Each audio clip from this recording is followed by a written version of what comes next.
Halo teman-teman, di sini kami dari kelompok E akan mempresentasikan tentang mind map dan juga poster yang telah kami buat. Perkenalkanlah, nama saya Yuyun Mei Fitri dengan NIM 191134016. Saya Mega Dwi Aprilia dengan NIM 191134183.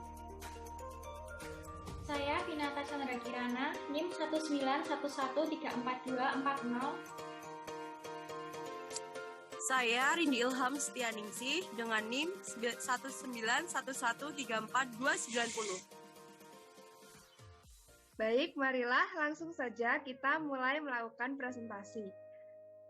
Baik, untuk yang pertama yang akan kami presentasikan adalah mind map. Izinkan saya share screen terlebih dahulu ya.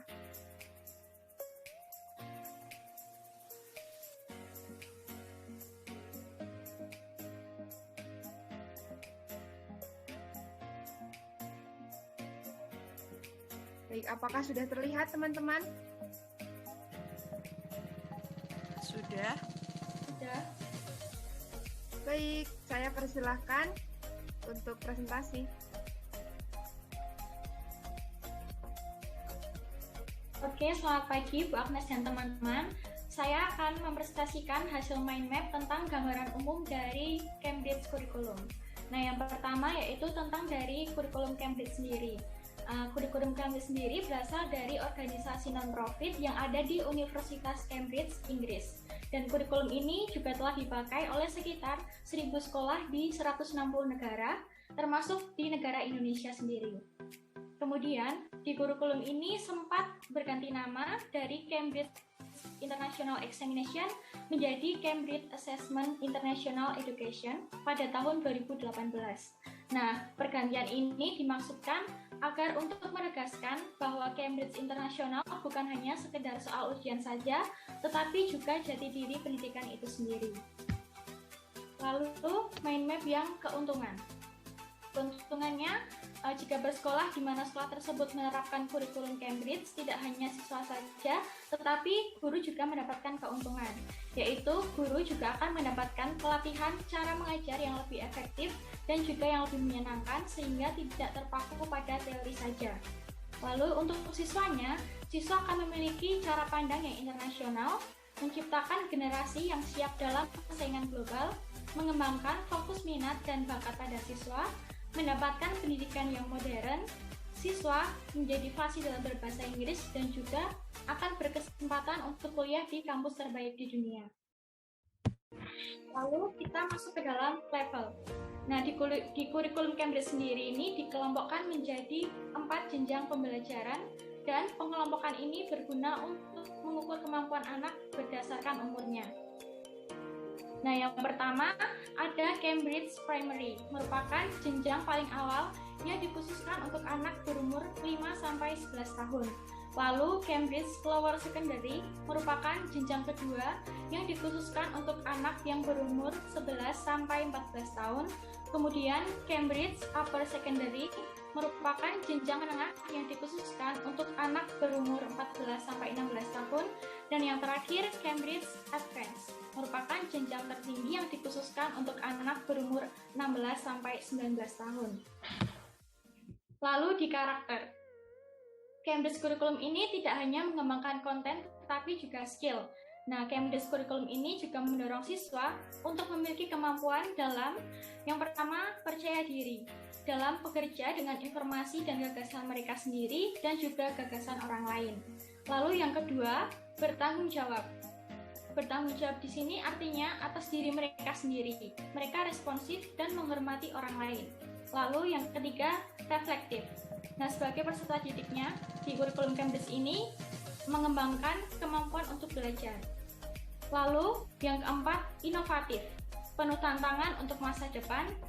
Yang terakhir ada engage, terlibat secara intelektual dan sosial dan siap untuk membuat perbedaan.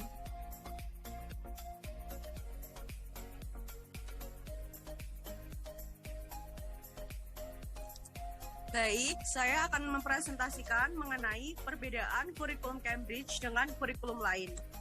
Pada bagian yang pertama, di dalam kurikulum Cambridge, kegiatan di sekolah dilaksanakan dalam bahasa Inggris, sehingga kemampuan siswa dalam berbahasa Inggris sangat unggul.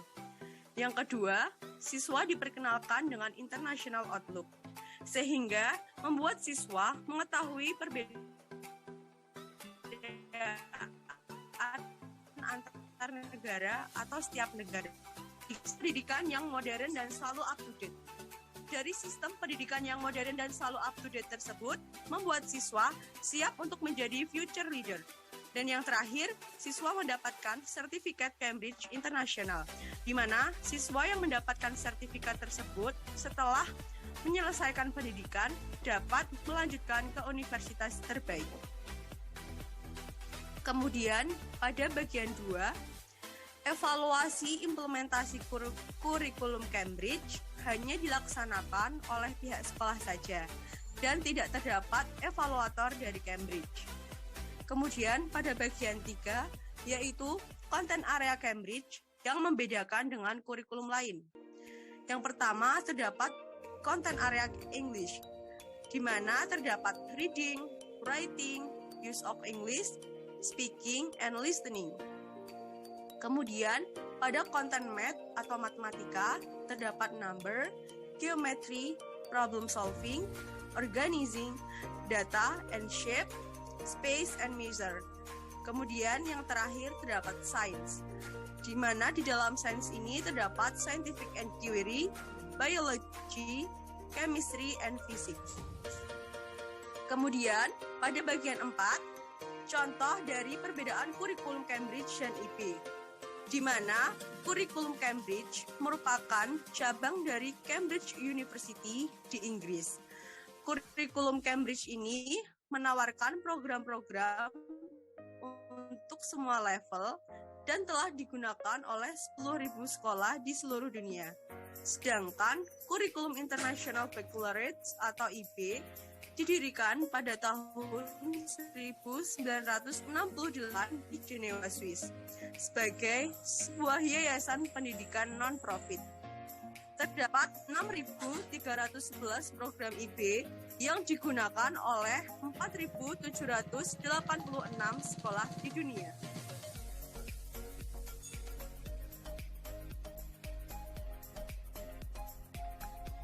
Oke, baik teman-teman. Selanjutnya kami akan mempresentasikan tentang poster.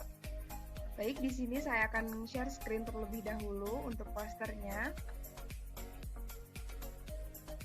Apakah sudah terlihat teman-teman? Sudah? Sudah. Baik, terima kasih. Silahkan Mega. Untuk selanjutnya, kami akan membahas mengenai kurikulum yang ideal. Menurut kami, kurikulum yang ideal adalah kombinasi antara kurikulum Cambridge dengan kurikulum 2013. Yang pertama, prinsip dari kombinasi kurikulum Cambridge dengan kurikulum 2013. Yang pertama, ada prinsip khusus, yaitu prinsip yang disesuaikan dengan tujuan pendidikan, isi bahan, dan proses pembelajaran. Yang kedua, ada relevansi, yaitu prinsip yang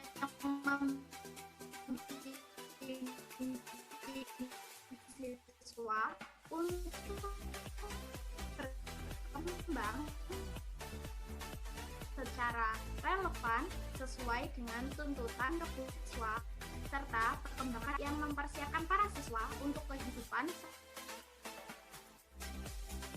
sekarang dan yang akan datang, yang membuat siswa menjadi terbiasa dengan aktivitas kesinambungan dan membentuk kebiasaan baik dari siswa.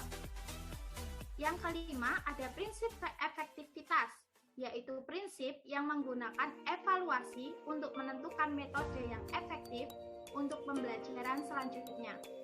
Yang keenam, ada prinsip efisiensi, yaitu prinsip yang membuat pembelajaran lebih mudah dan tidak membebani. Untuk alasan kami memilih kurikulum Cambridge dengan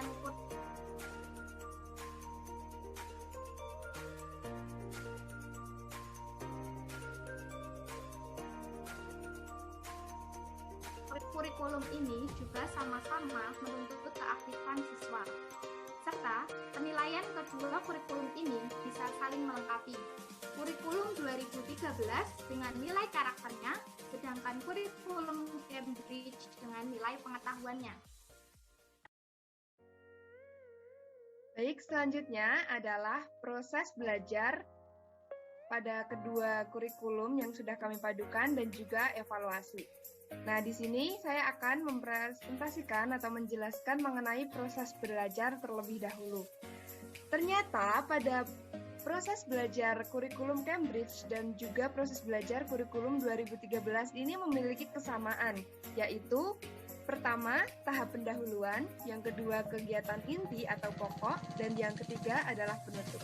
Nah, di sini kelompok kami telah memadukan karena tiga proses ini sama, maka kami mengambil tiga-tiganya tersebut untuk menjadi proses pembelajaran pada kombinasi kurikulum tersebut. Nah, untuk seperti biasanya pada tahap pendahuluan ini, guru akan membimbing siswa untuk membuka kegiatan pembelajaran pada hari itu. Lalu nanti setelah kegiatan pendahuluan adalah kegiatan inti, di mana guru menyampaikan pembelajaran sesuai dengan RPP yang telah guru buat.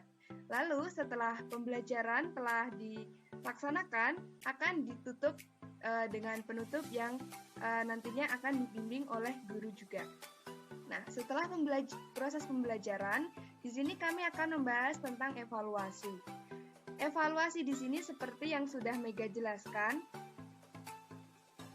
kedua kurikulum merupakan kurikulum yang saling melengkapi. Di sini evaluasinya untuk kurikulum Cambridge kami memakai untuk evaluasi atau penilaian tes. Lalu untuk kurikulum K13 di sini kami mengambil untuk yang non-tes, untuk penilaian sikap, sosial, dan juga keterampilan. Lalu, untuk evaluasi tes, ada CPT dan juga checkpoint. Untuk CPT ini adalah tes untuk kelas 1 sampai kelas 5, dan juga checkpoint adalah tes untuk kelas 6.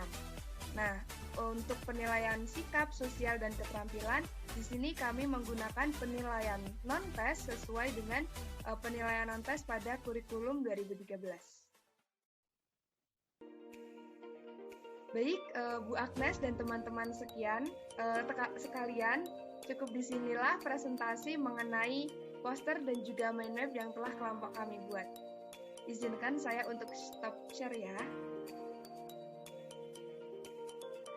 Cukup sekian presentasi dari kelompok 5, semoga bermanfaat untuk teman-teman sekalian. Tetap sehat dan semangat dalam perkuliahan online ini. Sampai jumpa di lain kesempatan. Terima kasih.